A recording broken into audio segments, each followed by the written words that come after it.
De Sylvie Goulard, finalement, elle prend la direction du ministère des Armées. Et déjà, nouvelle appellation, c'est pas le ministère de la Défense. Qui est restauré. Et elle prend la place de Jean-Yves Le Drian. Vous avez raison, d'abord, c'est vrai que c'est une expression tout à fait ancienne, puisqu'elle est restaurée, ce ministère des Armées, c'est l'attribution officielle. Alors évidemment, c'est une femme dans un ministère symbolique. Il y a déjà eu des femmes. Michèle Alliot-Marie a été ministre des Armées, ministre de la Défense pendant 5 ans. Elle succède à Jean-Yves Le Drian.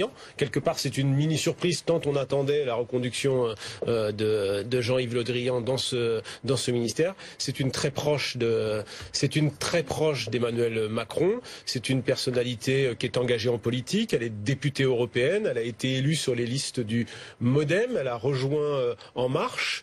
C'est une spécialiste des affaires européennes. Et c'est vrai que la présence de cette européenne convaincue dans le ministère des Armées, c'est évidemment aussi un élément fort de la politique que le président veut impulser. Voilà, faire avancer les questions de défense au niveau de l'Europe. On sait que la France dispose du budget le plus important en termes militaires en Europe, mais que la France, j'allais dire, donne largement sa part et assez peu finalement soutenue, aussi bien questions financières, c'est elle qui intervient sur les théâtres extérieurs, et les questions de coopération européenne seront au cœur de la politique européenne du président de la République. En tous les cas, pour cette personnalité, Sylvie Goulard, qui a été très active pendant la campagne, c'est évidemment une récompense, et elle est finalement l'une des, j'allais dire, des marcheuses à être récompensée, tout comme Richard Ferrand qui la suit presque dans l'ordre protocolaire de place